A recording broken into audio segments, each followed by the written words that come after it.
दोस्तों, आज की कहानी पति और पत्नी के रिश्ते के ऊपर निर्धारित है।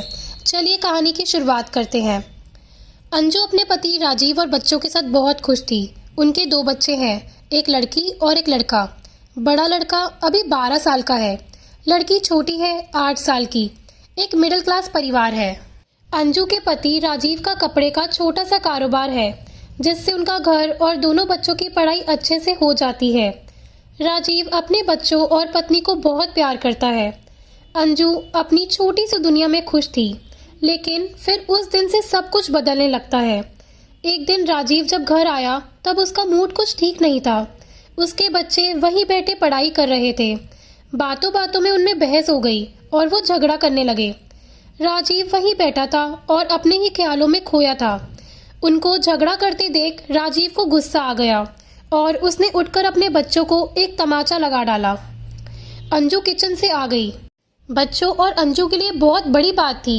वो बहुत आश्चर्य हो गए, क्योंकि राजीव ने आज से पहले कभी अपने बच्चों को मारना तो दूर, जोर से डांटा भी नहीं था। हमेशा उन्हें प्यार से समझाया था, लेकिन आज उसे क्या हो गया था।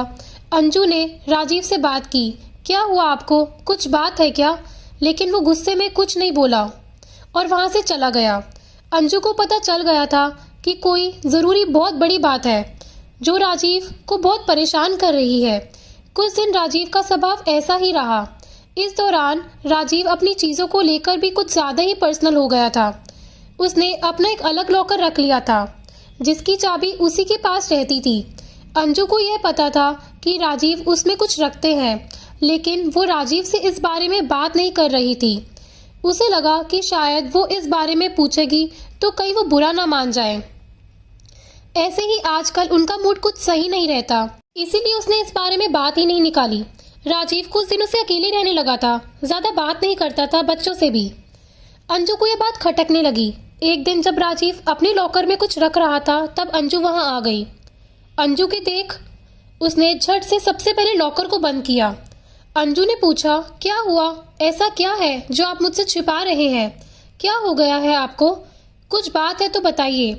राजीव ने कहा, कुछ नहीं, कुछ होगा तो मैं तुम्हें जरूर बताऊंगा। ऐसा कुछ है ही नहीं। अंजू को अब चिंता सताने लगी थी कि उसे अपने पति का बदला रूप साफ दिखाई दे रहा था। घर में शांति ना हो तो उसका असर सब पर पड़ता है।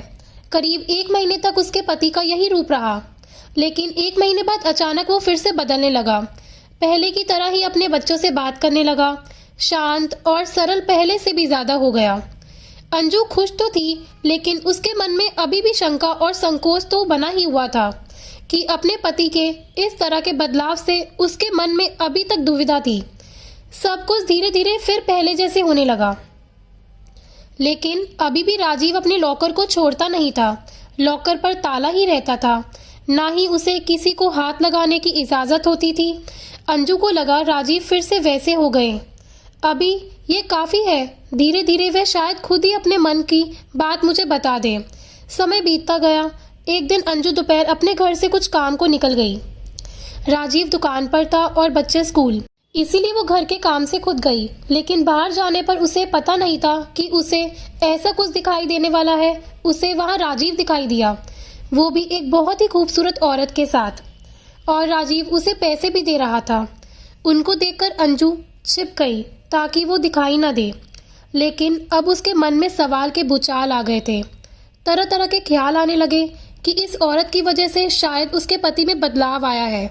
शाम को राजीव जब घर आया तो अंजू ने पहले ही कुछ सोच रखा था। उसने राजीव से पूछा, दिन कैसा गया, कहीं गए थे या दुकान पर ही थे? राजीव ने कहा, नहीं, दुकान पर ही था, कहाँ जाऊंगा। अंजू को पता था कि राजीव झूठ बोल रहा है, लेकिन क्यों और किस कारण से ये उसे पता नहीं था। उस दिन से अंजू राजीव पर नजर रखने लगी। वो बीच बीच पर दुकान जाती थी और राजीव का फोन चेक करती थी, लेकिन अगले 1 महीने तक उसे कुछ नहीं मिला। राजीव ना तो उस औरत से मिला, ना कुछ और। लेकिन फिर महीने की 1 तारीख वो उससे फिर मिलते दिखाई दिया और उसे पैसे देता दिखा। अंजू को फिर समझ नहीं आया कि आखिर ये बात क्या है। कुछ महीनों तक उसे देखा और उसे पता चला कि राजीव हर महीने उस औरत को पैसे देता है। अंजू ने महीनों तक इस बात को देखा था। एक दिन जब राजीव अपने घर पर आया तो अंजू ने उसको पूछ ही लिया कि क्या बात है, आपको छिपा रहे हैं क्या? राजीव ने कहा कि नहीं, फिर तुम वही बात लेकर बैठ गई हो। अंजू ने इस बार बोल ही दिया कि अगर कुछ छिपा नहीं रहे तो हर महीने उस औरत को पैसे क्यों देते हो। राजीव के मुंह का रंग बदल गया, वो तिलमिला गया और गुस्से से बोला, तो तुम मेरा पीछा कर रही हो, मुझ पर नजर रखी हुई हो। हर महीने मैं बहुत लोगों को पैसे देता हूँ, तुम क्या जानती हो दुकान के बारे में। अंजू ने कहा कि मैं जानती हूँ दुकान के बारे में और यह भी जानती हूँ कि वो दुकान का काम नहीं था। राजीव ने कहा कि तुम्हें जो समझना है समझो, मुझे तुम्हें कोई सबूत देने की जरूरत नहीं है। वो बात वहाँ खत्म नहीं हुई। अंजू ने उसके बाद भी राजीव पर नजर रखी, लेकिन अब उसे वो उसके साथ फिर नहीं दिखाई दिए। अंजू ने सोचा कि शायद राजीव ने अब मिलने की जगह को बदल दिया होगा।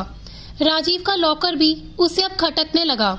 उसे लगा कि हो न हो शायद इसी में वो राज है जो उस औरत और राजीव के बीच में है। जब राजीव नहीं था तब उसने कोशिश की कि उस लॉकर को खोलने की, लेकिन वो नहीं खुला। घर में बच्चों को देखकर अंजू चुप हो गई। उसने इस बात को घर में उठाना बंद किया। उसे लगा कि इसका उसके बच्चों पर बुरा असर पड़ेगा और वो नहीं चाहती कि ऐसा हो। समय बीतता गया। करीब 3 साल के बाद राजीव की तबीयत खराब हुई। सांस लेने में प्रॉब्लम हो रही थी।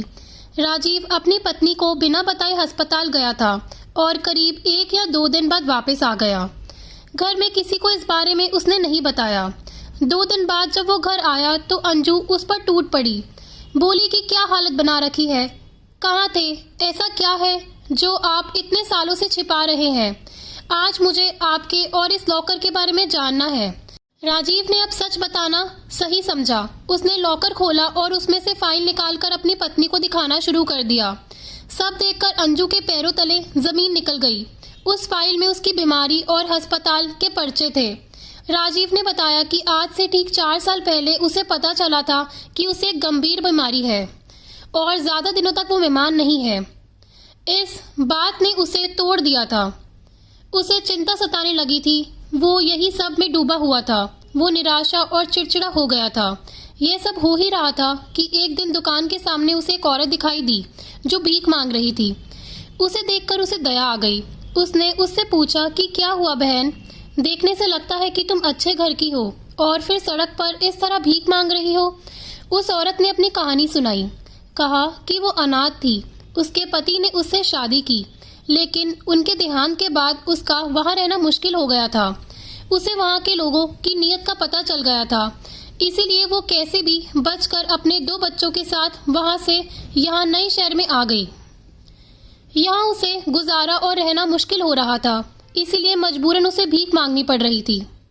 राजीव को उस समय लगा कि अब उसकी जिंदगी कुछ ही समय की है, इसीलिए उसने उसकी मदद करना शुरू किया और उसके बच्चों के रहने का घर, खाना की व्यवस्था की। साथ ही हर महीने उसे पैसे भी भेजता रहता है। उसने ना सिर्फ उसकी बल्कि औरों की भी मदद करना शुरू किया। राजीव भी आश्चर्य से भरा रह गया था कि इस दौरान उसे पैसे की कमी नहीं रही। साथ ही जो बीमारी उसे कुछ दिनों में खत्म करने वाली थी, उसके इस अच्छे काम की वजह से उसे अभी तक जीवित रखे हुए है। उसने अपनी पत्नी से कहा कि अब मैं अपने घर की जरूरत के बाद जितना हो सकता है उतनी मदद करूंगा जिसे जरूरत है। मुझे अंदर से खुशी मिलती है। शायद ये उन लोगों की दुआ है जो अभी तक मैं जीवित हूँ। अंजू यह सब सुनकर रोने लगी और उसने अपने पति से माफी भी मांगी। उसने कहा कि आप इतना सब कुछ झेल रहे थे और हम आपको कितना गलत समझ रहे थे। अंजू भी राजीव के इस काम में अब उसका साथ देने लगी। इस जिंदगी में कब क्या हो जाए हम में से कोई नहीं जानता। अगर हम किसी के काम आ जाए, किसी को जिंदगी जीने में मदद कर दे, तो उससे बड़ी बात कुछ नहीं है। अच्छे कर्मों और नियत का फल हमेशा अच्छा होता है। दोस्तों, अगर आपको ये कहानी पसंद आई हो तो प्लीज़ लाइक करना और चैनल को सब्सक्राइब करना। धन्यवाद।